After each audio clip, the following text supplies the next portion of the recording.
This is Brian Ference with MAGAMind Podcast. You can follow me at magamindpodcast.com, on X at Brian Ference1, or at True Social at Brian Ference.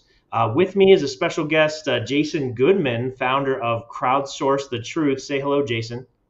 Hello, Jason. I get that more than you'd believe. No, Jason, tell us just a little bit. What is Crowdsource The Truth? Well, Crowdsource the Truth is my show on social media platforms, and it's a concept that I came up with about 8 years ago. Obviously, I don't think I invented crowdsourcing, but it just I used to be a visual effects cinematographer, and most of my career was spent in Hollywood making stereoscopic cameras and movies. And if people have seen The Amazing Spider-Man and X-Men: Days of Future Past, I contributed to those films in the visual effects departments and with the 3D effects and all that and the cameras. And that sort of ended. People might not see that many 3D movies around anymore. So I went from making tons of money to being broke almost instantly and had to reinvent myself. And I was becoming very interested in the controversial nature of politics around the time of the first Donald Trump candidacy. And I started getting into YouTube and watching YouTube, and I got sucked into social engineering campaigns that were pointed at me. I guess because of the topics that I was covering and the nature of the way that I did it. But the concept behind Crowdsource the Truth was, I've always been interested in what people who, might call conspiracy theories. Obviously, that's a pejorative. Government conspiracies, unsolved crimes, and inadequately investigated 9/11. I mean, people know what I'm talking about.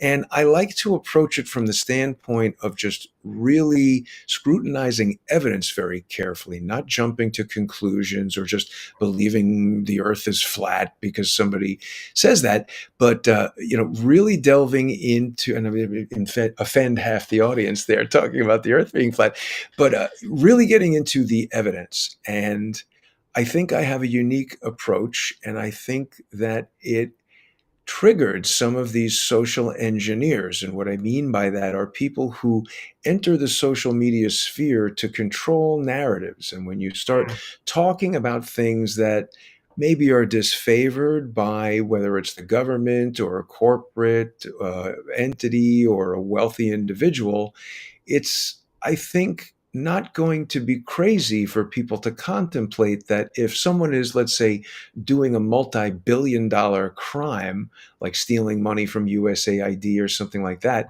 having a couple 100,000 or a couple million to pay some social media influencer to start a channel that says, oh, well, Jason Goodman is crazy and you shouldn't listen to him, or he's in the Mossad, or he's Russian, or any of the crazy things that they've said about me that are, of course, untrue, unsupported by any evidence whatsoever. I really have gotten caught up in that. And there are some particular adversaries that I've had. I've been sued something like 25 times by the brother of a guy named George Webb, who maybe people have seen on social media. George was one of my first associates on Crowdsource the Truth, and he and other people tried to frame me for creating a bomb hoax in the port of Charleston. That was about 8 years ago, June. Oh, yeah, we're coming up on the eighth anniversary of that, June 14th, Donald Trump's birthday, Flag Day, 2017. George was a regular guest on my show, called in and said, oh, there's radiological material on this Maersk Memphis cargo vessel. Somebody better call the Coast Guard and tell them there's going to be a dirty bomb. And somewhere in my very skeptical New York brain, I was probably thinking, why the hell is George spending 2.5 hours convincing me to call the Coast Guard rather than just calling the Coast Guard himself? So luckily, I'd never told the Coast Guard anything about a dirty bomb. I called the Coast Guard and said, hey, I'm calling about and the Coast Guard said, dirty bomb. And what I've come to realize since then, Brian, is when they do these social engineering campaigns, whether it's Adam Dean Fox being framed for trying to mastermind a plot to kidnap Gretchen Whitmer, or Mohammed being framed to mastermind a plot to bomb the Portland Christmas tree lighting ceremony, the FBI or whoever it is that's doing these things, they have a target. And then there's a certain key element of evidence that they want to plant on that target. This goes for Donald Trump as well, by the way. And in my case, in that dirty bomb scenario, I believe the key evidence would have been an audio recording of me telling the Coast Guard there was a dirty bomb on the Maersk Memphis. Once they had that, that element of the mission would have been complete. That audio recording would have been played ad nauseum on CNN at my trial, etc.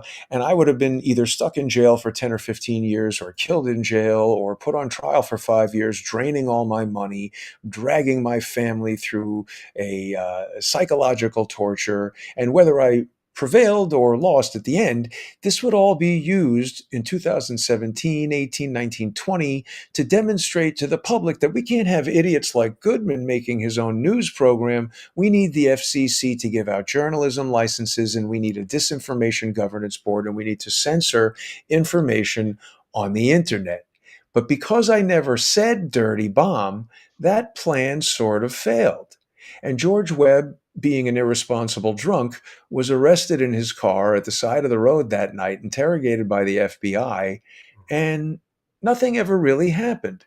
An article came out in the New York Times, CNN, all the regulars covered my YouTube show. But the weird thing is, the FBI, even though this was happening on a YouTube channel called Jason Goodman, featuring a guy named Jason Goodman, the FBI never called Jason Goodman. They never came to my apartment and said, "Hey, what the hell was going on your YouTube channel yesterday?" And it took me about 5 years to put that together. Why didn't they do that? And I called the Columbia, South Carolina FBI field office, Mhm. spoke to this guy, Donald Wood, who is the special agent who had announced in the New York Times that the FBI had opened an investigation. And I said, I had spoken to him a few times, maybe 3 or 4 times. And the first time I said, "Hey, Mr. Wood, I'm Jason Goodman, the guy this whole controversy happened, etc. I have some new information about individuals who clearly had foreknowledge. Years after the fact, I discovered YouTube videos on channels of individuals that were known to me to be associates of George and his brother." And I told the FBI about this, and Donald Wood said, "Well, I'll give this information to the investigating agent." And I said, "Ooh, can I speak to the investigating agent?" And he said, "Well, I can't really confirm or deny the existence of an investigation." And I said, "Okay, well, you just said there's an investigating agent, so it seems like there's an investigation." And that was, the end of the phone call. But he was very tough, stern FBI agent on the phone. And in the final call that I had with him, where I had put it together that it just didn't make sense that the FBI hadn't questioned me at all about this, I called him and I said, "Mr. Wood, it occurs to me, why didn't the FBI call me and ask me what was going on June 14th on my channel? Why didn't anybody come here and knock on the door?" And he turned into Ralph Cramden. He was like, "Oh, humana, humana," hung up the phone, had nothing to say. And I Mhm. think the obvious answer is the FBI knew I had nothing to do with it because it was a failed FBI plot to frame me. That's Mhm. my assertion. I can't prove that. That hasn't been determined in court. But there's a lot of evidence that supports that allegation. And I think that's what was going on. And the reason I've been sued 25 times over 8 years, which is a lot, it's Mhm. expensive. It's a lot of time. It's a lot of work. People might say, "Oh, George's brother, he's a crazy guy. He doesn't like you. You've made fun of him." I mean, Brian, you're a social media personality. You have this podcast. You get into controversial topics. I'm sure there's trolls in the comment sections here. You get Mhm. into internet beefs. I mean, a rough one might last a day or two, but you get over it. People have stuff happening in their lives. There's other things happening. If somebody on the other end is crazy, another person will raise their crazy ire. It doesn't make sense that somebody would be on you for 8 years. And Yeah. over the course of the 8 years, I have sought out attorneys and trying to charge this person with stalking, etc. And I don't have these exact statistics, but I recall from looking at these websites, first of all, most of the stalker lawyers were saying, "No, no, we can't sue somebody for stalking. We're going to defend you if you get accused of stalking." But the statistics that they gave were that the overwhelming majority of stalking victims are females being stalked by a male who they have had some sort of romantic relationship with, and most commonly it's the baby daddy or, Right. something like that. Then there's same-sex relationships where they're stalking, but my case would essentially fall into the category of a celebrity stalking because a lawyer considers that this is a crazy person watching my show on YouTube and X and doesn't like the show, so they're stalking me.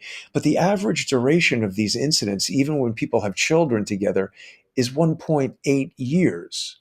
Not Mhm. 8 years, sorry, 1.5 years, not 8 years. And the number of male on male stalking incidents, it's so low. This is such an outlier. And I'm talking about 3 lawsuits at a time, 5 emails a day, harassing my octogenarian parents, threatening them with lawsuits, really outrageous stuff that I think is a coordinated campaign to stop me from doing what I've been doing. And it brings us to our topic today. Forgive me for dominating the conversation, but Well, it's before you go into the specific topic, let me just comment on a couple things. Well, first of all, I'm sorry that you're going through that. Lawfare certainly is the punishment. The punishment is the process. So that seems to be what's going on with you. But you mentioned the Whitmer plot, and I actually on the show I've had Thomas Leaguer, who's an unindicted co-conspirator. So wow. we've discussed that on the show. So it's interesting that you bring that up. And then you talk about, social engineering. We've talked about that extensively, and we've talked about some of the uses with, a lot of the MAGA right-wing influencers. A lot of them appear to be using potentially some AI bot or script technology. Some of it's referenced in Department of Defense papers on influencing political outcomes using social media and automation. We've talked a lot about Right. so that sort of brings us to the topic at hand. And let me just kick off and share a couple things. So one of the things we're talking about is the account Data Republican. And let me share my screen real quickly here. Let me go to the solo screen on this. All right. So let's see. Let me reposition this so we can see it a little bit better.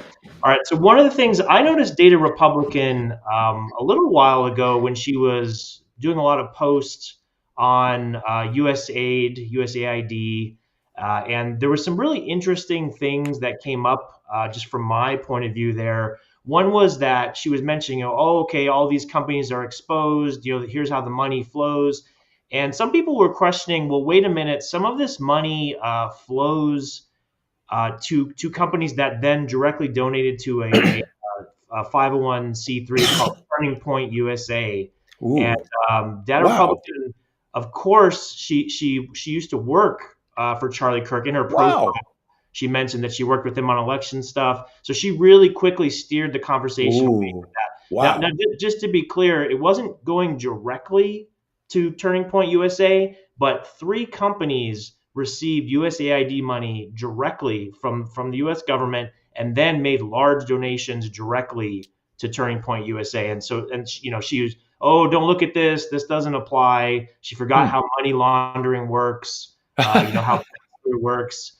So I started questioning her. I was like, well, why is she directing people Yeah, away from certain data? right, And then right. what I'm sharing on this screen is it's a post that I made. It's talking about. Let me scroll down a little bit. She originally had, I don't know, some amount of viewer counts, but then you can see the date there, February 9th. There she mentions Charlie Kirk in her profile, okay, her own Wow. profile. But she had 339,000 followers on February 9th. And then this other screenshot, let's see if I don't know if it shows the date. I think I have to maybe click on it. Let's see what happens if it gets bigger. Okay, yeah, this is October. No, I'm sorry. That's when she Yeah, her joined. rise has been meteoric. I mean, it Yeah, seems unnatural. that's exactly right. That's what I was getting at. It was a 2 month period of time. Sorry, let me close this down. It was a 2 month period of time where she went from 339,000 to 732,000 followers, which is unheard of. I mean, it takes some people 10 years to make Yeah. that growth, and she did it in 2 months. And then there's another post that this is Data Republican, and she is, I mean, shilling basically for the early vote action which is Scott Pressler's PAC. She's Huh. mentioning, this is a fabulous app. It does all these things. I use it all the time. Almost like a paid post or some Right. type of advertisement. And we've talked a lot about on the show that Mr. Pressler's father, Robert Pressler, of course, was a director of intelligence in the Pentagon. Oh my God, I didn't know that. I'm so disappointed to hear this because I met Scott Pressler outside Madison Square Garden. It's really the one and only time I interacted with him, and he was a friendly guy, but I'm hearing a lot of troubling things about him. Yes, he is a friendly guy. Well, let me show this again. This is some coverage of Data Republican from the New York Post. Here's her actual photo and how she Right. looks with sunglasses on. Anytime that mainstream media is now doing favorable articles of someone, I also have to question that to say why is Data Republican getting favorable mainstream media coverage? And then the last thing I'll show is your post where you kind of got into a discussion. Yeah, her mother has an account here, mom of Data Yeah. Republican, Right. who runs cover for her a lot of times, and Right. I'm kind of just showing that. But why don't you talk about what exactly happened with that Well, post and well, how the two of you got into that? but you've just brought up, before we do that, I want to go back to what you just brought up. That's very interesting because it's not just mainstream media, it's the New York Post. Hmm. And you just showed Elon Musk there. Hmm. And so, what else did the New York Post do? Weren't they the ones that were all involved in the Hunter Biden laptop thing? That is true. And didn't Elon Musk buy Twitter? Yes, he did, and then sold it to his own company. Well, I don't know about that particular detail, but my interest in Elon Musk buying Twitter is that during the course of the 8 years that I've been sued by George Webb's brother, this is, stay with me because you're going to like this. Okay. So, that whole thing happened with the Port of Charleston. And it actually was Robert David Steele who first sued me. Do you know who that is? It sounds familiar, but give me the context. He's been run out of town, I guess, by me a while ago, but about 8 to 10 years ago, he was a pretty well known alt media, social media guy. I first saw him on InfoWars with Alex Jones, and he claimed to be an ex CIA agent who was doing all kinds of things. He had lunch with George Webb and appeared on my show one day before the Port of Charleston incident happened. That's a coincidence. And Mhm. he was the first one to bring a lawsuit against me. I won't go into all the details of that, but his brother, George Webb's brother, tried to intervene in that lawsuit. And then George Webb's brother, 1 year after the Robert David Steele, to the day, by the way. So Robert David Steele, forgive me, Robert David Steele sued me September 2017. George's brother brought a lawsuit June 14th, 2018, by his own admission to commemorate this Port of Charleston incident, which frankly, doing, novelty lawsuits on commemorative dates is technically probably violative of the federal rules of civil procedure, although I'm not an attorney and nothing I am saying here today is legal advice or representative of any of your opinions. This is all my pure opinion. But the point is, Robert David Steele was suing me, then George's brother sued me, and this is sort of a lawfare pincer attack because as difficult as it is to defend one lawsuit, two lawsuits is maybe even more than twice as difficult. Mhm. And so this was happening.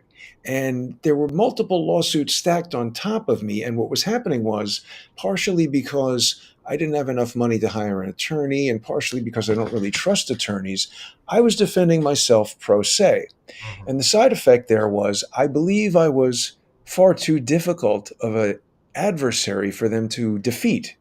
So they, I allege, devised a plan to sue a corporation because as a non-attorney, I cannot defend a corporation. I can only defend myself. A Mhm. corporation is a separate legal entity from the owner. That's the whole reason for having the corporation. But one caveat of that is that you need to be an attorney to Mhm. represent the corporation. So this forced me to hire an attorney by the name of Jonathan Snyder, who I later learned had one other client by the name of Felix Sater. Do you know who that is? That sounds familiar to me too, but I'm drawing blank right now. Felix Sater is the Russian real estate developer who was trying to get Donald Trump to create Trump Tower Moscow and was Wow. emailing Michael Cohen saying, hey, we got to get our boy to Russia. I'm going to introduce him to Putin. This is all evidence that came out in the Stormy Daniels trial, Mhm. Felix Sater. So, what a coincidence. My attorney's only other client. Okay, so what they did there was when I was doing all my 3D movies and everything, I did own a corporation. I had started it in college and it was called Multimedia System Design Inc. Now, Mhm. when I advanced through my years and through my career from going around New York City and fixing people's computers into designing and developing my own 3D cameras and stereoscopic productions, I registered with the New York Secretary of State an assumed name for the corporation doing business as 21st Century 3D. And this is a legal process that allowed me to open a bank account, create a new Right. corporate entity under the same umbrella. So now we had multimedia system design doing business as 21st Century 3D. And when I started Crowdsource the Truth, I did not create a similar DBA. Crowdsource the Truth was not a corporation. It was just the name of a YouTube show, Right. but I had this sort of vestigial corporation hanging around. And because George Webb's brother is a psychopath and a stalker, he learned everything that he could possibly learn about me so that he could effectively try to destroy my life. So he found out that I owned this corporation. And when the multiple lawsuits they had against Jason Goodman were failing, because Jason Goodman has proven to be maybe one of the most effective pro se litigants in the history of jurisprudence in the United States, and we could talk about that later or in a future show if you want. Don't mean to toot my own horn, but people have Sure. told me that. When they decided that I was too effective of an adversary as a pro se defendant, they determined that they needed to sue a corporation so that I had to hire an attorney. Mhm. Now, the uninitiated will say, oh, that's because they wanted you to waste all your money paying an attorney. And that is true. But what I later learned, it was because they really wanted to shift the lawfare into high gear. And the most effective strategy, or I should say, the most potent tactic in lawfare, is to control both sides of the caption. And what I mean by that is they don't just control a corrupt prosecution, they control the defense counsel as well, Mhm. so that you are being sabotaged from the inside and your attorney throws the case and you definitely lose. Mhm. So these are allegations, by the way. These haven't been proven in court. In case Jonathan Snyder is watching, you will be sued. But the point is, Snyder took my money, later defended Felix Sater in a case that involves, we won't get into that, but Mhm. this concocted lawsuit against the corporation, first of all, it wasn't even a real corporation. Magically, the company that sued me, which was the National Academy of Television Arts and Sciences, the Emmys, sued me. My YouTube channel sued me. Uh, they sued Multimedia System Design Inc., doing business as Crowdsource the Truth, Mhm. not a legitimate corporate entity. If they were, really investigating me and wanting to sue a corporation, first of all, why would they do that? If you want to punish Jason Goodman for something Jason Goodman did, you sue a corporation that he's not even using, it's going to go into bankruptcy and you're not going to get any money from it. And frankly, if I had a competent attorney, he would have said, well, have you been served with the lawsuit? No, don't do anything. Don't answer this lawsuit until they serve you, because they would never have been able to serve Multimedia System Design Inc., doing business as Crowdsource the Truth, because it doesn't exist. So Mhm. when they come to my home to serve that, the apartment building would say, "Well, what the hell are you talking about? That we don't. You have to ask for Jason Goodman if you want to sue somebody in this building. This whole fake corporation, we've never even heard of that." Mhm. So my attorney, I didn't know this at the time. I was quite naive, and I trusted this attorney. My attorney walked me into the lion's den, into this lawsuit that basically destroyed me financially, ended the YouTube channel, Mhm. and there's no way that the Emmys had any idea that I even owned this corporation, unless, of course, George Webb's brother told them about this magical fake corporate entity that he invented. How did they come up with the same fake corporate name? It's a remarkable coincidence, but that was the lawfare there. Now, I had a whole big long story that we were getting in this. Okay, so the You were going to New connect York it Post, to New Elon York Musk, Post. I think, right? Right. What I learned from all of this controversy was that the CEO of the Emmys is a guy named Adam Sharp. And the judge in this case, this concocted bullshit case, forgive me, I hope I didn't just do something bad by cursing, but this concocted case, the judge was a woman named Valerie Caproni, U.S. District Court Judge for the Southern District of New York. Previously, Caproni was the general counsel of the FBI Hmm. from 2003 to 2011. Adam Sharp, the CEO of the Emmys, the plaintiff in this case, previously was a very high powered executive at Twitter. He was Twitter's US government liaison. And I allege people can read this report if they follow me on X at JG_CSTT. I've written a report called The Twitter Coup. Hmm. I wrote this before Matt Taibbi's bogus Twitter files. And this explains how, at the behest of Barack Obama, Valerie Caproni and Adam Sharp installed the FBI into Twitter. Hmm. And when Elon Musk bought Twitter, I went to Twitter's New York office on 17th Street and 7th Avenue. It's just 5 blocks, 8 blocks away from where I live. Right. And I went there to tell Elon Musk about this 5 weeks before Matt Taibbi ever said anything about the Twitter files. And Hmm. do you know who was the the deputy general counsel of Twitter at that time? It was a guy No. named Jim Baker. He was fired by Elon Musk for his role in suppressing the Hunter Biden laptop. Hmm. But he was the deputy general counsel of Twitter on November 1st, 2022, when I went there. Curiously, he also had previously been the FBI general counsel. I know this is all very coincidental and hard to follow, but I didn't invent any of this. I Hmm. discovered this because these people were trying to ruin my life. So when I went there to tell Elon Musk, it was approximately 10 days after I had gone to SpaceX in Texas. And I Hmm. had announced this on my YouTube channel, which George Webb's brother watched every day, and responded to virtually everything I did by sending emails around. And he sent emails to legal@twitter.com, which Hmm. I surmise were received by Jim Baker. And they were saying, hey, it's October 21st, and Goodman is here trying to tell Elon Musk about how the FBI has taken over Twitter. Then 10 days later, November 1st, 2022, I'm there outside Twitter, and I get attacked and choked by a group of 4 people who I allege were working security for Twitter. And an Wow. individual who acknowledged that he was Elon Musk's personal bodyguard, because I asked him, he was guarding a Tesla with New Jersey dealer plates, which I found odd because Tesla, they don't really have dealerships, or they didn't at the time.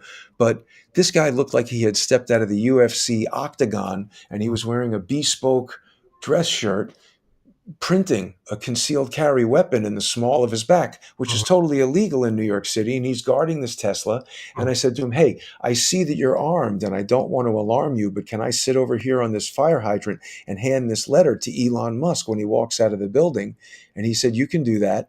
And I said, I just wanted to let you know my purpose here. And he said, I appreciate that. So then I sat down, and this 20-year-old, maybe 6 foot tall, 175-pound black kid comes over to the bodyguard and says, hey, you don't have to worry. We're going to block all these cars for you, okay? And the bodyguard says, okay, I have this all on video. Oh, you do? Interesting. 10 minutes later, this black kid chokes me. Hmm. I call the cops, and he hangs around waiting for the cops. Why would he do that? Hmm. When's the last time you saw a 20-year-old kid choke out a 50-year-old guy, wait around for the cops? Why didn't he run away? Why didn't he walk away? I have no idea who this kid is.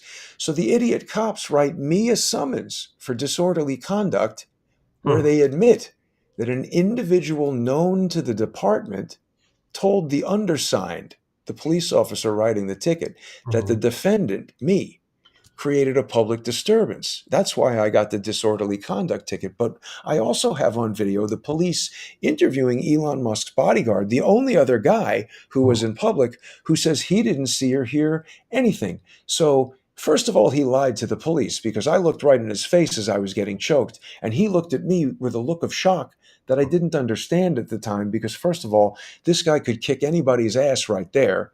Second of all, he wasn't in the fight. And third of all, he had a gun. What is he afraid of? I Right. believe he knew that this kid was private security hired by Twitter through the NYPD, and he couldn't believe that the kid was choking me. Hmm. So the disorderly conduct ticket got dismissed in court for being facially defective, and I sued the city of New York, Twitter, Elon Musk, this bodyguard, the four unknown chokers, Mhm. and the case was totally dismissed. And the judge in that case, Jessica Clark, worked for Letitia James for 4 years, who now stands accused of mortgage fraud. Everybody knows she was doing lawfare against Donald Trump. I hope I'm not making people's heads spin. And I know this sounds very convoluted and crazy, but I didn't set these circumstances up. Right. I've just been showing up and these things happen. Mhm. So I don't know. Do you have any questions, Brian? Should I stop Well, and take a breath? so let's bring it back to Let Data me bring it Republic. back. Yeah. So, New York Post is pivotal in the Hunter Biden laptop story because they are the ones who get into this whole row with Twitter. Now, they're positioned as an adversary to Twitter, but I would argue that that's another lawfare tactic, is to have false adversaries and false allies. I think my attorney is my ally, but he's actually working for my adversary. I think the New York Post and Twitter are adversaries, but they're actually allies. And I think that Elon Musk is the savior of Twitter, but he might, in fact, just be a reset to get people to trust Twitter again so we Mm. can continue to control narratives in social media through people like Data Republican, who we just saw there visually juxtaposed with Elon Musk, which I find very interesting and immediately triggered this memory and thought process Mm. in my mind. So now let's carry on with Data Republican. Please ask what you were about to ask. Yeah, so well, there's a couple things. So Elon Musk has frequently reposted Data Republican. Right. Of course, Charlie Kirk has as well. She was on a couple mainstream media shows, like TV shows, which arguably is the explanation of how did she, gain 300,000 Right. followers, which still doesn't make sense because people do that all the time and they don't gain 300,000 Right. followers in 2 days Right. or 2 months. So it's interesting if you've been following her account for a while. Some people will say that there's been a change in the way she's been posting, the frequency, the type of messaging she's doing, even the voice, like the author's voice that she's using. And then Mhm. this prominence of her mother's account as well is fairly interesting. So tell me a little bit, what are your thoughts on that? And also what is the disagreement that you and Data Republican got into? So, Data Republican first came to my attention when Charles Ortel mentioned her to me. Charles Ortel is a very experienced financial expert and complex fraud investigator who really was one of the first guests on my show and was introduced to me when George Webb suggested that we should interview him. Mhm. Charles was really the lead researcher who had exposed the Clinton Foundation as a financial fraud. And George said, okay, we should interview him. And I said, yeah, I've seen Charles Ortel on YouTube. He's an interesting guy I'd like to talk to. So George and an associate of his set up our first interview with Charles Ortel. And during that interview, Charles was contacted by the Wall Street Journal. Do you know who owns the Wall Street Journal? Right now, well, Rupert Murdoch. Do you know mm, who owns the New York Post? Rupert mm, Murdoch. It's yeah, she's interesting. controlling a bunch of the media. Well, but those two specifically.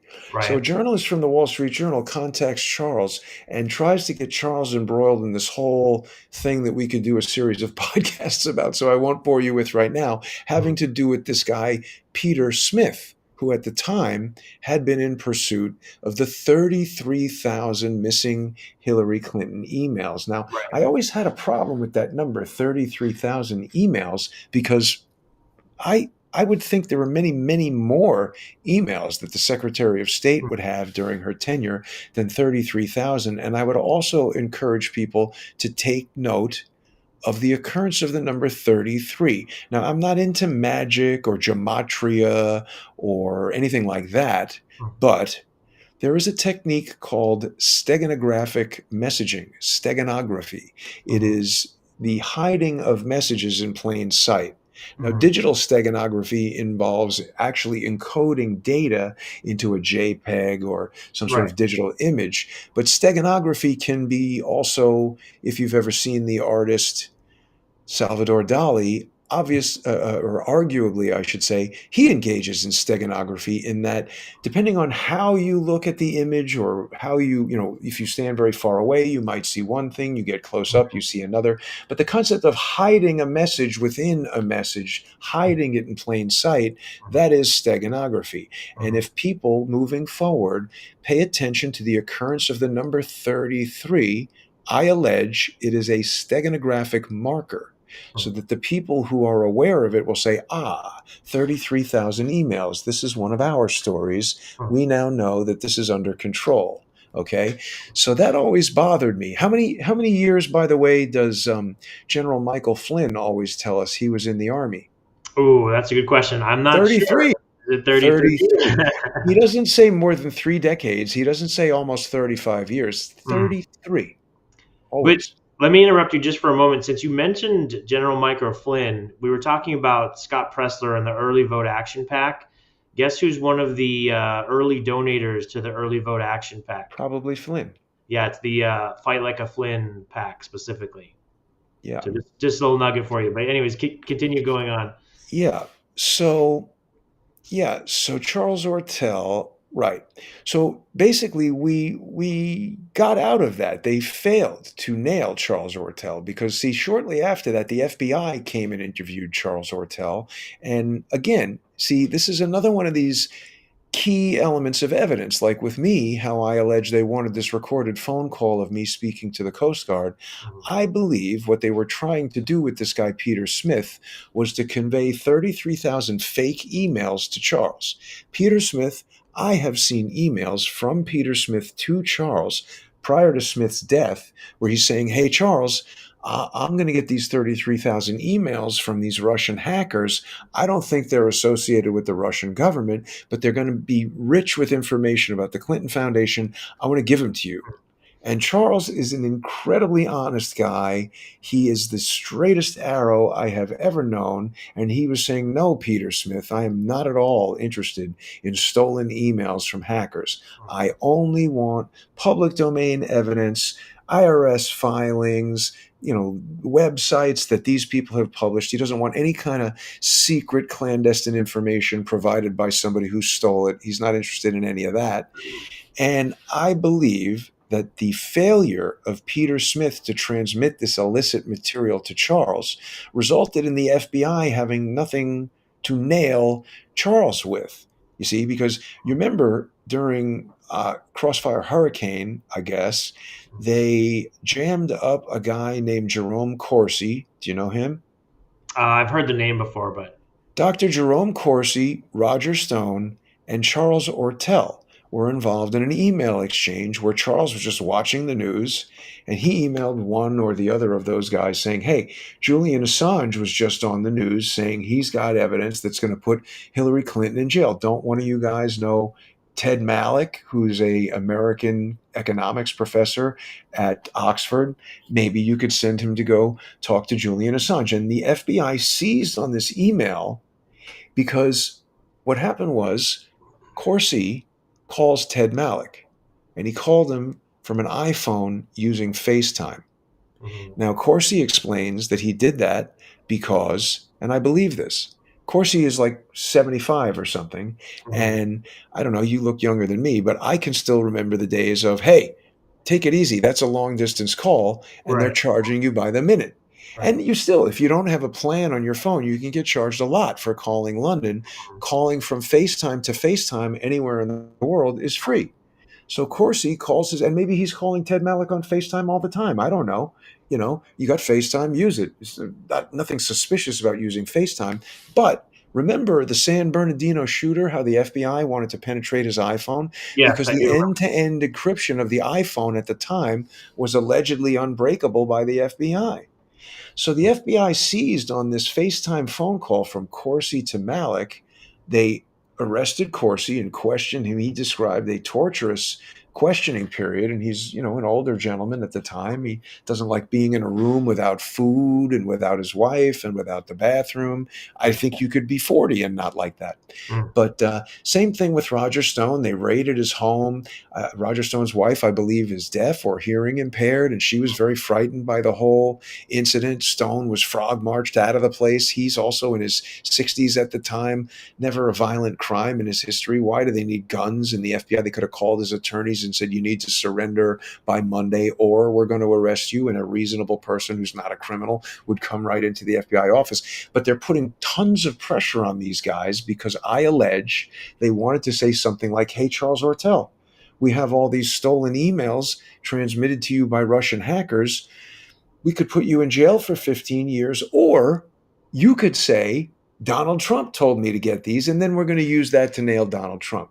But because the FBI and these idiots I'm describing are so incompetent, and Charles Ortel is extremely sharp, just like with me and the no phone call to the Coast Guard, they lacked that key piece of evidence. Right. So the case against these guys fell apart.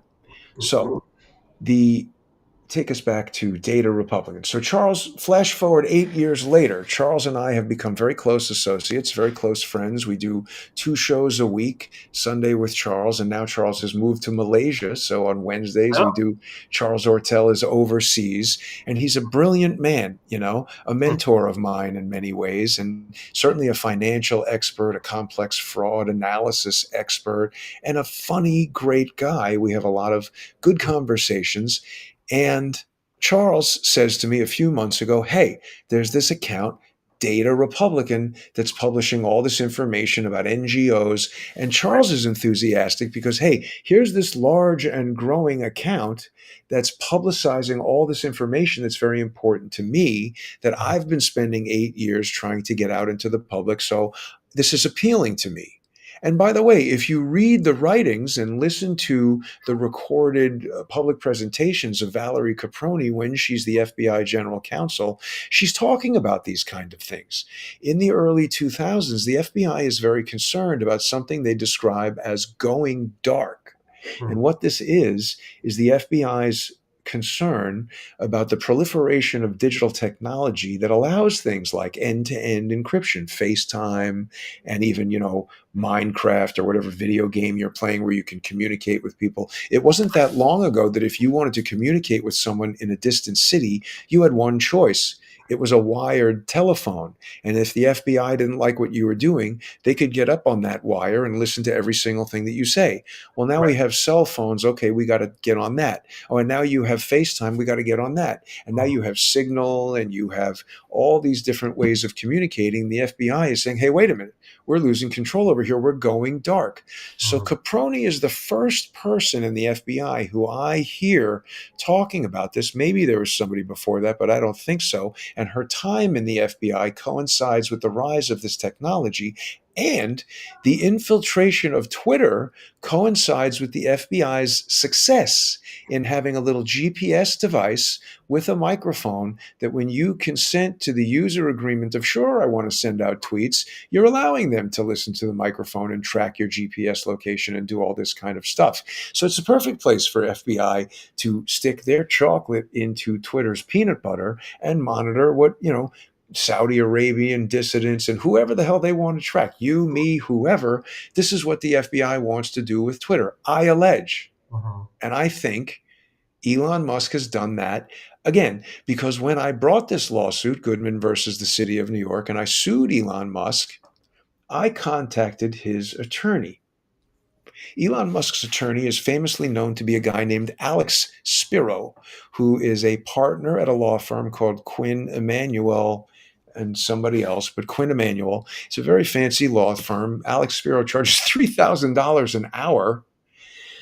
And, again, I'm not an attorney, but I've learned a lot by going to the law school of hard knocks and being put through the ringer in the district court system. And I am now aware that when you want to serve somebody with a lawsuit and you know that they are represented by counsel and they are a prominent, upstanding business entity rather than a scumbag living in an RV like George's brother, you can do what's called seek a waiver of service by contacting that person's attorney and saying, hey, your client is being sued. And rather than chase him around like a filthy animal, why don't you just accept this waiver of service, give him the lawsuit, and let's get into a settlement agreement, because I'm not interested in creating a problem for Elon Musk. I want to know who the hell choked me and why. But Quinn Emanuel told me, we've read this lawsuit and we're declining to represent Mr. Musk in this case. Which, of course, at the time I presumed would be because I'm a schmuck and they are very important people who have better things to do. But what's interesting is, subsequent to that, Alex Spiro and Quinn Emanuel have represented Elon Musk in a matter in Texas state court where only $1 million is in dispute. And Alex Spiro represented his client so zealously, he was sanctioned in that case.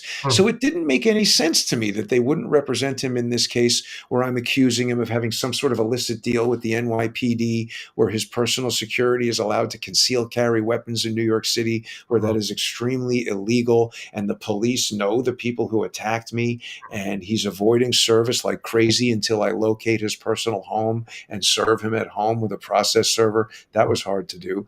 But eventually I did get Elon Musk into the case. How And did I you get didn't, him served? How did you I get him? can't, that's the Colonel's secret recipe. But the point is, he showed up represented by counsel, and then they refused to have a settlement. Why? Why? That seems irresponsible of the attorney. I didn't understand any of this until New York City Mayor Eric Adams was indicted, first time in history. Do you know who represented him? Was it Alex Spiro. interesting? How does an individual who earns $230,000 a year as the mayor of New York City afford a $3,000 an hour lawyer? He wasn't paying the legal bill. That's how. Well, I don't think that's it. Well, yes, you're right. You're absolutely right. But I think the answer to the earlier question is that Quinn Emanuel did not want to represent Elon Musk in this case because they knew they were going to represent Eric Adams. And they knew, I allege this, I haven't proven this, I allege that they knew that there was an illicit relationship between Elon Musk and the NYPD and Eric Adams. And they wanted to suppress my case and all of the information in it because it's radioactive. And no matter how much money you have, if you break the law, you're supposed to go to jail, which I could guess is a place that Elon Musk does not want to go. Yeah, I mean, I would argue that if you have enough money, you can get two-tier justice. I mean, that's what we've been seeing. It's a sometimes roundabout route, but he is getting it here, I allege. And by the way, if I got on the phone or in a settlement conference with Elon Musk, there's a lot to admire about the guy. If what is presented to us about him is true, I'm not so sure if it is. But the point is, I think any reasonable person wants to go about their business in New York City or elsewhere without getting choked. And if this guy has billions of dollars in personal security, it's going to lie to the cops so that his other personal security can choke me, and so that the police can deny my First Amendment right to make a police report, including video and photo evidence of how I got choked. That's weird to me. That's a little strange. So now we get back to this data Republican who I agree seems to be somehow motivated by, or at least promoted by, Elon Musk and things that are interesting to Elon Musk. So how did I get involved with it? So Charles tells me about her, and Charles says, here's somebody who's promoting a lot of stuff that I'm interested in, and this is a cool account. And I say, okay, Charles likes this account. Let me send her some information about the Twitter coup. Now, wait a minute. Let me look at my messages here with this data Republican, because, yeah, I don't want to share my DMs here, but let me just read them to you and give you a sense of what I was talking to her about. While you're looking for that, let me just drop a little nugget. You might be aware of this, but Data Republican, we're not doxing her. She's released her names. There've been several articles about her. Her real name is Jenica Pounds. She's her married name. Yeah, her married name. She's worked at Snapchat. Were you aware that she worked at Snapchat? Yes, Snap, Amazon. She's a very accomplished software developer, and she's deaf. I don't deny any of these things. Right. Apparently, she developed an augmented reality tool for American Sign Language. Yes, and that's brilliant. It can transcribe sign language, I believe. That's brilliant. Yeah, she has a number of other patents on various items as well. But anyways, continue with your DM. So it looks here like February 11th, 2025. I sent her a message that said, "You are doing excellent work. Are you aware of these details?" Brian, you can share this with people. Could you go to at JG underscore CSTT and share Yeah, the screen if you let would? me let me pull this up here, and I'll share my I'm screen. glad we're So doing this because this is taking me through stuff that I haven't even thought about in a while that's going to help us understand this even better. all right, Thank so you let for me inviting me go on to the show, by the your. way, Brian. Thank you. Oh yeah, no worries, no worries. Let's see.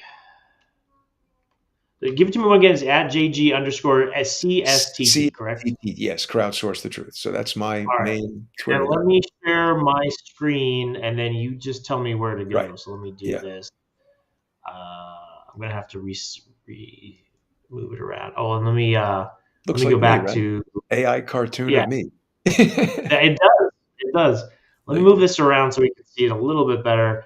Yeah. All right. Is there a Go to the particular? articles tab right there, Yes, articles, I will go to and then scroll articles. all the way down to the first article. The first article ever. All right. Okay. So this is Uh, right there. You got this it one. right there. That is the Twitter coup part one. And there you see circled Barack Obama and Adam Sharp. And so this Mhm. is the first message that I sent to Data Republican, and I said, "You are doing excellent work. Are you aware of these details?"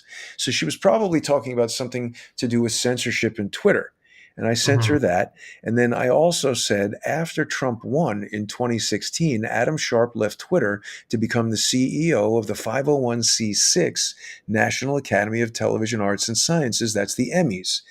And although things like that may not receive direct government grants, they're still tax exempt and still funded by taxpayers. Sharp did this to use tax exempt money to sue me and prevent this evidence from coming to light. So I was sending her this to let her know you're talking about tax exempt problems, etc. Then I sent her my most viral tweet, which was me yelling at a guy named Norm Eisen.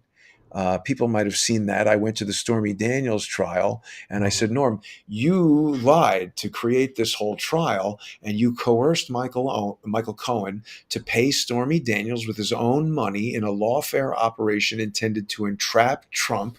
What did I say about controlling both sides of the caption? Who Mhm. was Michael Cohen? He was Donald Trump's attorney. He was communicating with Felix Sater, who was my attorney's only other client, and she doesn't respond to any of this. I told her I can share a lot of details with you about these guys. They're at the top of the pyramid at the ongoing Get Trump scheme. So she's tweeting about all this as if she's interested in it, but yet she's not responding to any of this. I believe, I don't want to speak for anyone, but Brian, you're listening to me share this. Do I seem to have more and more specific information about some of these things than anybody you've spoken to about it before? It would seem if I tweeted about something and then you said or had a viral tweet because you were there, you were physically there, I probably would look at that and respond. Might want to hear Probably. something about it. So Right.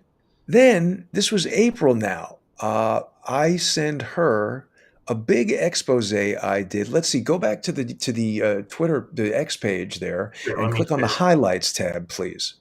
Let me go back to this. Okay, and go back up to the top and To highlights. highlights, yeah. We'll leave the article section. We'll go to highlights, and we'll Okay. scroll down a little bit in the highlights until you see Andrew Weissman. Keep scrolling down, down, down, down, down, down, down, down. We'll come back to that one. Down, down, down, down, down, down. A little more, a little more, a little more. He's coming up. Here we go. Two or three more down. Just past Adam Schiff. Andrew Weissman, Keep right going. there. Keep going. No, no, just down a little more. A little more. A little more. Sorry. One more Another down. One more down from this. One more down from this. But Okay. this is Andrew Weissman. So this I sent her breaking. Former Mueller prosecutor and criminal lawfare practitioner Andrew Weissman bought $7.5 million in New York City real estate from a longtime Jeffrey Epstein co-investor just days before the bank funding the deal collapsed and went into FDIC receivership. Now, this got a lot of attention. And just from what I've just described to you there, this is huge crimes. I broke all of this and I Mhm. sent it to Data Republican and I said, oh no, sorry, I just sent her that. And she said nothing. She said nothing. So since February, I've been sending her all this interesting stuff and she doesn't respond. Mhm. And you, I believe, saw me the other day because up in the highlights section further to the top, I did an expose of Senator Tom Tillis.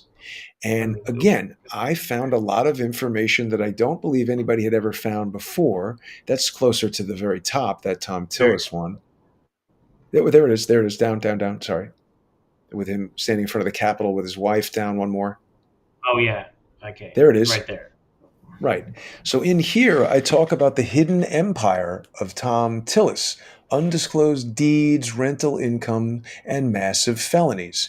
And in there, 2.3 million views right there. in 2 days. So that's my most viral tweet ever. Now let's click on that and start looking through some of the comments. How can we find Data Republicans' comments on that quickly? Maybe you want to do a Twitter advanced Um. search. Maybe do a Twitter Oh yeah. advanced search looking for her mentioning me. So if you just do Okay. that, we'll get I right to it. shall. But I can give you the upshot. Basically, what she said was, and she was one of the first people on this, well before it had 2.3 million. She said, Mhm. "Oh, you know."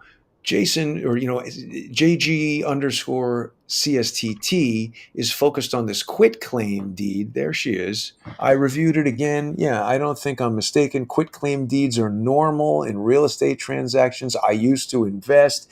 So she's saying, there's nothing to this, nothing to see here. The quit claim deed, not a big deal.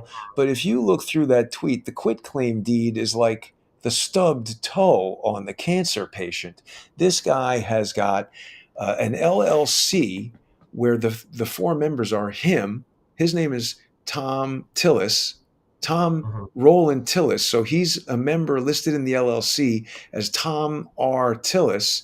And his brother is also a member in the LLC. Brian, do you know what his brother's name is? No. What's his brother's name? Also Tom R. Tillis. So What? now we've got this built-in identity duplexing within the members of the LLC. And the brother, Thomas Richard Tillis, goes by Rick with his friends, but Uh-huh. he's signing documents in this LLC and on behalf of the LLC, sometimes as Tom Richard Tillis, Mhm. sometimes as Tom R. Tillis, Mhm. such that you don't necessarily know which Tom R. Tillis is doing what. Hmm. And what's happening with this quit claim deed is there's a property, the address is escaping me right now, 5508 something, which is this pretty crappy, little rundown, small home, but sort of badly maintained. Comparable homes in the area are 120 to 155,000. It's a one bedroom, one bathroom home with central air. So I mean, it's not Mhm. worthless, but it gets sold. We'd have to look at the tweet, but there's some screwy business going on where it's going from the senator to the LLC with a quit claim deed, which absolves the buying party from any claims to the property. And it Mhm. seems like a way for the senator to divest himself of this thing. Then the LLC sells it to a woman named Teresa Baker. That I didn't know at the time that I first posted this, and at the time that Data Republican was making her criticism. That is transferred through a different kind of deed, a warranty deed, which Mhm. is a third party arm's length type of transaction that appears normal, but it's done for only 55,000, which is about a third of the value of the home. Mhm. And what's also interesting is within a month of the dissolution of the LLC TRT Holdings with all this identity duplexing, another woman named Teresa Baker, not the apparent buyer of the house, another woman named Teresa Baker dies of cancer at a specialized cancer hospital that's only 15 minutes away from this house. Mhm. The other thing that happens within that 1 month period is that the senator's wife establishes a 501c3 nonprofit at the same $2 million luxury home that's the main operating address of this screwy LLC. Mhm. And the other thing that happens, there's a third thing that happens that I'm forgetting right now, but there is still someone living in that home by the name of Teresa Baker. Now, granted, Teresa Baker is a pretty common name, But this is Right. a really large number of coincidences, and these guys love identity duplexing. We've got two Teresa Bakers. We've got these weird deeds going all around. We've Mhm. got what appears to be the senator trying to conceal beneficial ownership of an LLC and various properties. Mhm. This is the third thing. The senator has introduced legislation that is positioned as expanding investment opportunities for REITs. REITs are real estate investment trusts. And what this thing aims to do is to bundle lots of shitty little real estate investments into more valuable, larger, I guess, collateralized investments. It sounds a lot like what caused the subprime mortgage crisis to Yeah. me. But what's interesting is the Exotic wife home loan bundling. bundling. The wife starts a nonprofit called the Susan M. Tillis Foundation. Mhm. And the headquarters is at their luxury home. That's a red flag. You're not supposed to have a public nonprofit charity at your $2 million home, but that's fine. The other thing that she does is she changes the name of it without properly registering that with the IRS. As far as I can tell from public domain evidence that's filed with the IRS, I can't find any letters, determination letters, or whatever. And the Mhm. name that she changes it to is Red, White, and Bundled. What is she bundling? Campaign donors? Hmm. Shitty real estate investments? I don't know. But it's interesting to observe that Data Republican gets in there right away and says, oh, this Tom Tillis information, there's nothing to it. Because everybody knows Data Republican is there in Utah and she's a software developer and Hmm. she's deaf and she's a genius. But a lot of people don't know that her maiden name, and I'm not trying to dox her, this is very relevant. Let me interject one thing on the doxing. So Data Republican posted just on and on about, the swatting. There was a lot of this claims of swatting, and I do believe a lot of those claims were real claims. They posted video and photos of the officers, but there's other social media influencers that didn't really have any evidence, and they just said, "Oh, I was swatted too. I was swatted too." And some people made allegations that, well, were you really swatted? Or are you claiming that you were swatted to get some, street cred Sympathy, right. some more followers and some attention. And I noticed that Data Republican, she wasn't swatted, but she said, "Oh, all these pizzas are being delivered to my house." She did several posts about my husband is just getting all these pizzas. Oh my gosh, and she compared it to swatting. She said this swatting is out of control, like she was swatted. Now getting pizzas delivered is a little bit different than swatting. I mean, we used to call that a prank, But when wait I a was second, because you're hitting on something extremely important, Brian, and this is your show.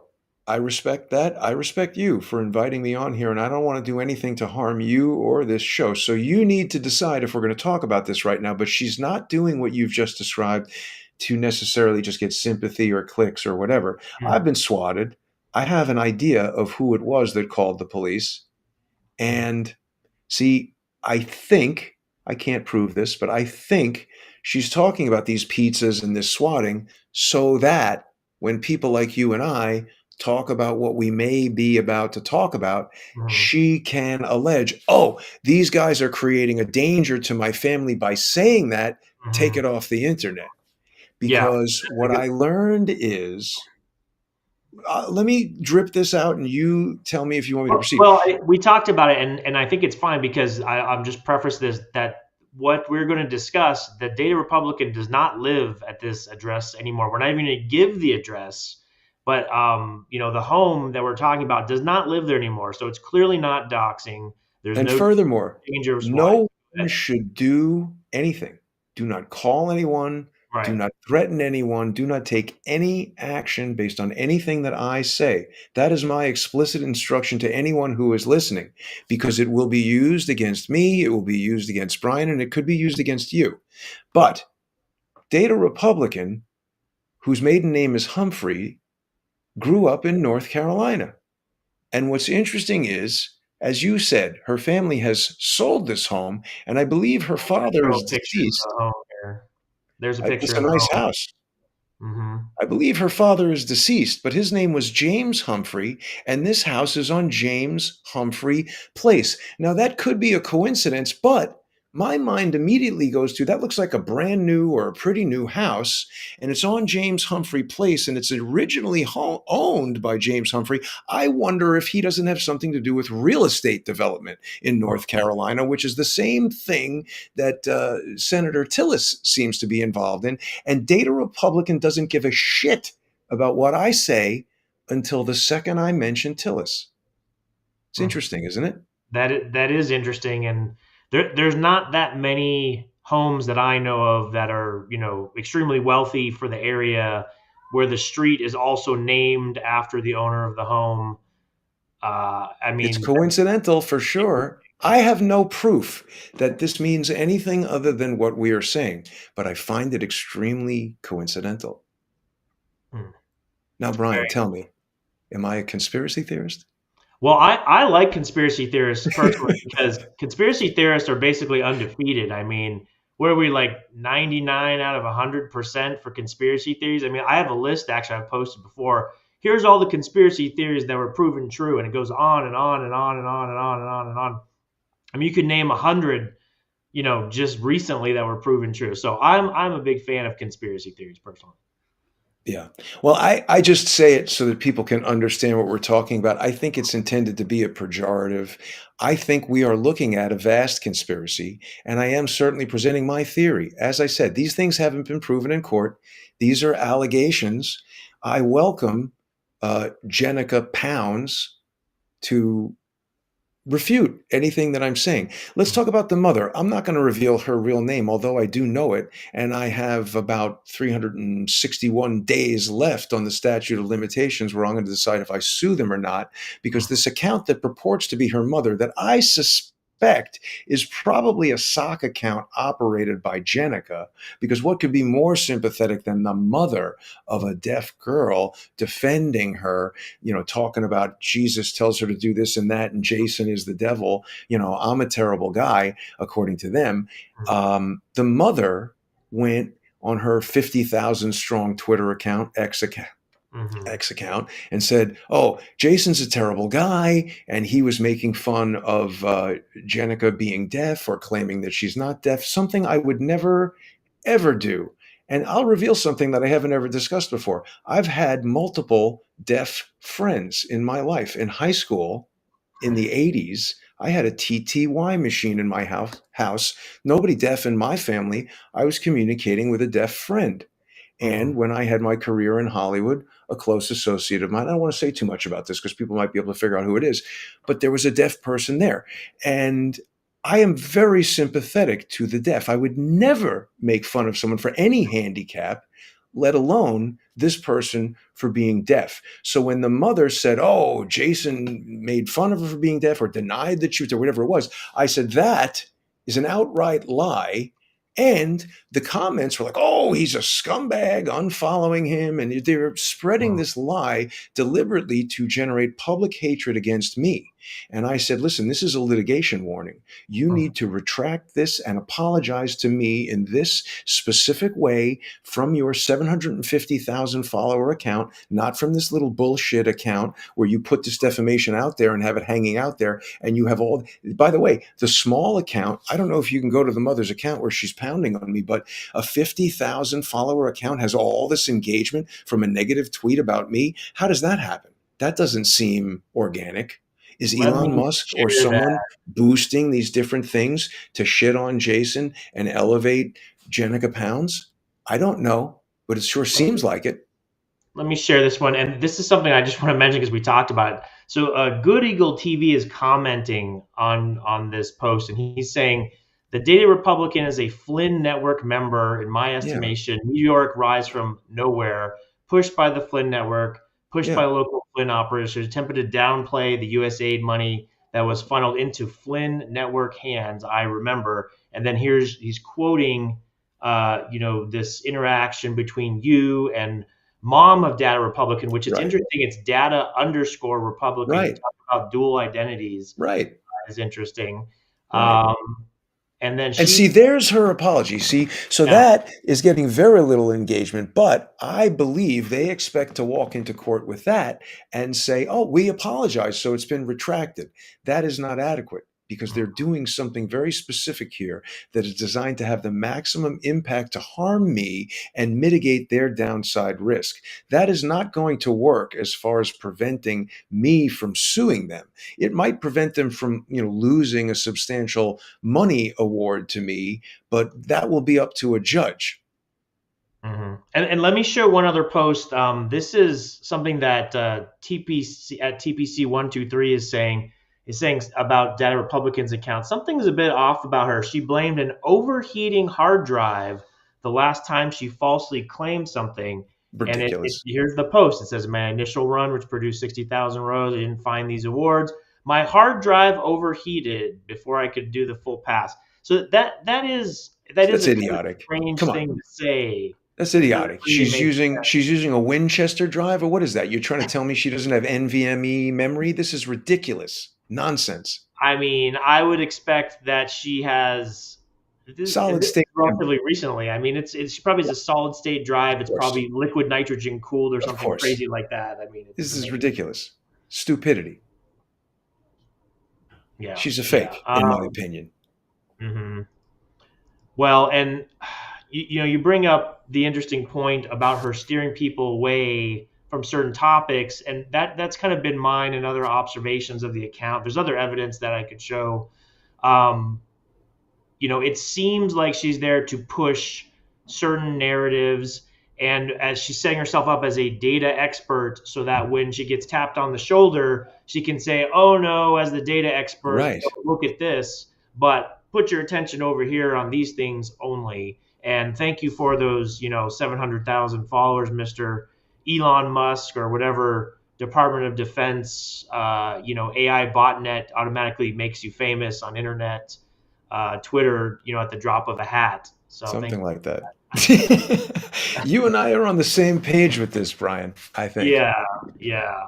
There's a bunch of just other really strange things about the account.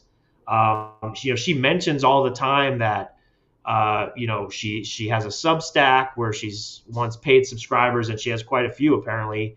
Allegedly, she's making a lot of money. As an ex-creator account, if you have 700,000 followers as an ex-creator, when they don't demonetize you like what they did to me because they didn't like what I was saying. But if you have that many followers, you're making a lot of money, arguably like $100,000 a year I don't just know, from man. that.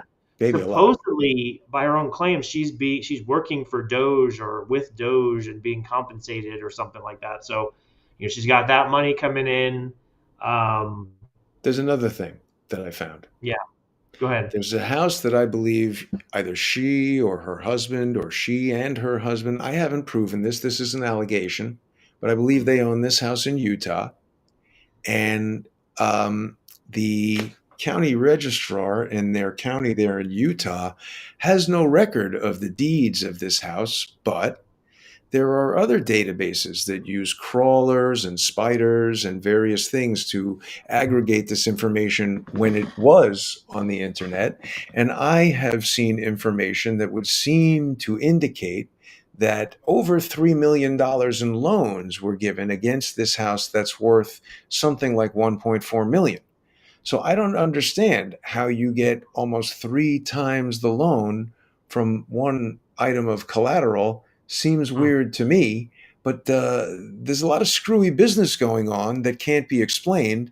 And meanwhile, she thinks what I'm saying about Senator Tillis is going to go nowhere and shouldn't be listened to. But all this incredible stuff about Andrew Weissman, about who was the FBI general counsel as well, by the way, and is Valerie Caproni's mentor by his own explanation. And Andrew Weissman, had a 25-year-long relationship with Felix Sater, who is a self-admitted FBI, CIA, DIA asset. Now, who ran the DIA? Oh, yeah, Flynn. Well, wait a minute. Since you mentioned the FBI again, that we talked Right. about this quote before. So here's FBI Director Dan Bongino. He's talking about swatting is deadly serious. I've asked our team to, double down in their efforts to prevent this swatting. I'm gonna have to scroll up because it's not a scrollable image. Let's see. Let They me see if don't I can care when do it. they do it at my house. NYPD doesn't care. FBI doesn't care. I can't get them to do anything. I guess I'm not going to be able to show part of it. Well, what Data Republican, I can't show it, unfortunately. She responds to this and she says, "Thank you, Mr. Bongino." She says, "We've been getting pizzas all Right. day and we're not going to sleep well tonight. I hope the FBI treats this with the same urgency as it did when identifying all the J6 trespassers so quickly." So, I mean, that's just It's insane. ridiculous. Not only is she equating her pizza deliveries to swatting, but also the January 6th persecution, which is Yeah. a No, it's bit of a terrible. stretch, in my Terrible. opinion. Absolutely terrible. Anyways, keep going with what you're saying. Sorry, I just had to interject that since we were I mean, talking. that's pretty much all I have to say about Data Republican. That takes us up to, from how this started to how it's going. But I mean, you obviously had identified a lot of the anomalies that I had, and it's just it's a very dangerous profession, and it's really easy to get kind of knocked out of the box. Through the Mhm. years, I've spoken to a lot of people who I had observed that George's brother or various other people were harassing. And, most of them would say, oh, well, they were harassing my wife at work and it put a lot of pressure on my marriage. So I just stopped the YouTube show, or I went back to talking about Bible verses instead of government controversies, or, people had different explanations. But if you were doing something from, let's say, an apartment building, they would threaten the landlord. If you were living in your parents' house, they would threaten your parents. If you had a wife, they would threaten your wife. If they just it's literally, if people go and look up the East German Stasi, they had a Mhm. tactic called Zersitzung, which loosely translates to decomposition, where they study the target, like I just told you, George's brother did. He learned I had a corporation, he learned the name of the corporation, and they devised a very specific strategy to dismantle my financial, professional, and personal life. Because when you do it like that, I'm sure there's a lot of people listening to what I'm saying, oh, this guy's crazy, it's too complicated, I can't even follow it. But that's what they want to do. They want to overly complicate this so they can go into court and they can say, oh, something with this hooker getting a payment, and Donald Trump had loans that he overvalued. You can't even follow what the hell it's about. And Right. that's what they want. It's so complicated because then people say, well, Occam's razor, he must have done it. Because the simplest answer, that's the answer, right? No. Occam's razor actually says the simplest answer that addresses all of the evidence must be the answer. And that means you cannot dismiss a single element of evidence. Like in the police photo, in the hotel room where Peter Smith died, there are two helium canisters. But in a Walmart security video that I obtained, Peter Smith is seen buying only one helium canister. Where did the other helium canister come from? Well, the simplest answer would be the guy just killed himself, forget it. But that doesn't address the second helium canister. And that Walmart, somebody who worked there contacted me and said, hey, don't tell anybody I told you, but we only had one helium canister in stock that day. So who brought the other helium canister? That would tell us a lot about what happened. So anyway, I'm getting into so many details about so many things, Brian. I'm happy to do this with you, but I don't want to overwhelm your audience, which we probably Well, already no, have. it's interesting, and if you want some interesting reading, because I don't think you've read this before, but I mentioned before that Pentagon paper by Robert Pressler, who Scott Pressler's father Oh, was the sponsor of it. He's thanked in the forward in the acknowledgement by name, but it's a 100-page paper. It's pretty interesting actually, and it's linked on realscottpressler.com. There's a website realscottpressler.com, and at the bottom of that website, or it's about the middle-ish bottom, it links to that paper. It talks about Robert Pressler's. Well, you know what? Let me show it for our viewers so they know where to find it. Let me just do this. All right, so let me share my screen. Let's go to realscottpressler.com. I like doing things live sometimes. It's like, let's do it live. Let's do it live. So there's a couple links at the top here. One is take me right to the evidence, and then there's a specific link about false registration claim. But we're going to go right to the evidence, and there's a lot of things that are covered here. But this is let me scroll down. There's quite a few stuff about elections and early voting and just proving a lot of Mr. Pressler's claims. But then as you continue to scroll down, you'll see an area where it talks about Robert Pressler. I think it's just under this. Let me go. I So can't this get is to pretty it far for down some on the reason. page. Is it REALSCOTTPRESLER.com? Two S's. Make Yeah, sure it's not make sure getting there's me not there. two S's in it. I'll send you the link afterwards. That's all right. Not But two S's in Pressler. Okay. yeah, one Ah, S. there One. it is. Got it. Got it. Got Yeah. it. Yeah. Now, oh, yeah. See, I saw this video with Brandon Straka saying all kinds of things about. Now, I've met Brandon. Here's some. Wait, sorry. These are the donations from the Fight Like a Flynn pack. They're for. Oh, so this is not a website produced by Scott Pressler. This is No, exposing no. Scott This Pressler. is Got it. Exposium. Yeah, and it's you can see there it's a 50,000 and 45,000 donation from the Flynn Network to Scott Whoa. Pressler's. Wow. They were pretty much his early supporters. There's the free 300,000 car that Scott Pressler got. That was kind of nice. Here it is. This is Scott Pressler's father. You can see his LinkedIn profile. There's the photo of Mr. Robert Pressler. Scott Pressler saying, Happy Father's Day, all this stuff. Of course, Robert Pressler's been on Sebastian Gorka's show talking about his position at the Pentagon and that he's Scott Pressler's son. So these are some screenshots of this automatic phrase regeneration and like AI botting of the same phrase. Scott Pressler's a national treasure. There's 9 Wow. screenshots of that. So it's kind of a reputation management technique. Oh This is my just God. evidence that this is what they're using. But I'm almost to the paper. So let's see. Here it is. Let me try to move this window around. Let's see. Scroll down a little bit. Okay, it's called Improving C2 and Situational Awareness for Operations in and Through the Information Environment. So that's the link there. I'll just copy that and send it to you directly. But I feel like you would be Yeah. interested to read some of that paper. It's basically like fifth generation warfare techniques through social media, again, influencing political outcomes. But I'll send you that link directly next. But you may find that, I mean, some people would find that, if they need to fall asleep, let me read this 100-page No, paper. I'm sure there's But useful stuff in there. yeah.